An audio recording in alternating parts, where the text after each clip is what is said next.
আল্লাহ রাব্বুল আলামিন বলেন, নিশ্চয় যারা ঈমান আনলো ওয়া আমিলুস সালিহাত আর আমলে সালেহ করলো, অর্থাৎ এমন ঈমানদার যারা কাজের ঈমানদার,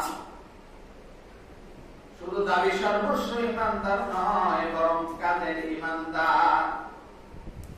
অর্থাৎ আল্লাহ তাআলা বললেন, নিশ্চয় যারা ঈমান আনলো ওয়া আমিলুস সালিহাত আর যারা ঈমানের দাবির পক্ষে যারা আমলে সালেহ করলো, আল্লাহ তাআলা বলেন, উলাইকা হুম খায়রুল বারিয়া, তারাই হলো এই জগতের সর্বশ্রেষ্ঠ মানুষ, সর্বোত্তম মানুষ, সবথেকে দামি মানুষ।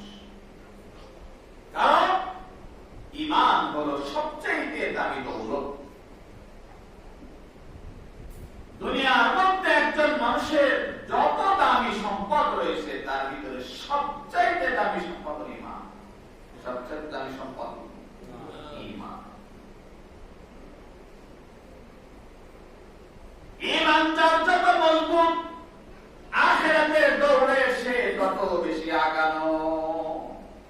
এই যে বললাম না যে ইসলামের উপর আঘাত আসে, নবীর উপর আঘাত আসে, খতমের উপর আঘাত আসে, কোরআনের উপর আঘাত আসে, দিন ধর্মের উপরে আঘাত আসে, অথচ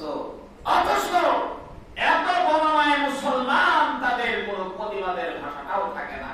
কারণ হলো একটাই, সেটা হলো তাদের ঈমানটা খাঁটি ঈমান না। ঈমানটা কি না?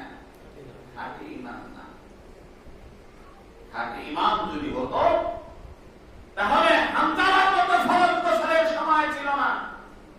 খাঁটি ঈমান যদি থাকতো তাহলে মাসুম আব্বাদের মতো নাবালক শিশুর মতো গর্জে উঠতো, এই জাতি গর্জে উঠতো।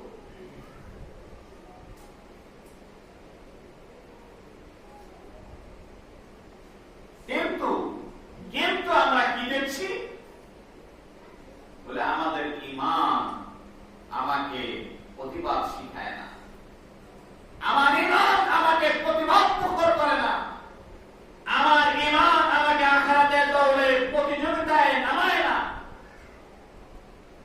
আমি জাহান্নামের প্রতিযোগিতায় আছি, জাহান্নামে যাওয়ার প্রতিযোগিতায় আছি, জান্নাতে যাওয়ার প্রতিযোগিতায় আছি।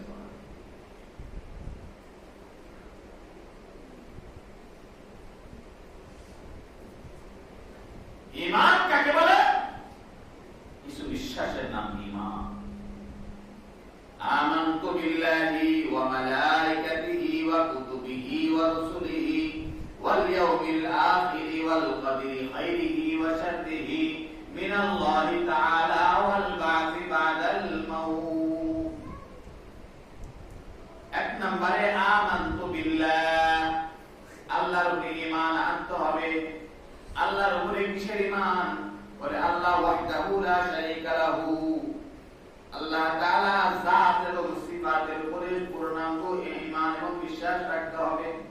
ওয়াহদাহু লা শারীকা লাহু, লাহুল মুলকু ওয়া লাহুল হামদু ইউহয়ী ওয়া ইউমীত ওয়া হুয়া আলা কুল্লি শাইইন কাদির। এগুলো আল্লাহর উপরে ঈমান এবং বিশ্বাস, আল্লাহর উপরে পূর্ণাঙ্গ আস্থা, পূর্ণ আস্থা বিশ্বাস, শিরক মুক্ত তাওহীদে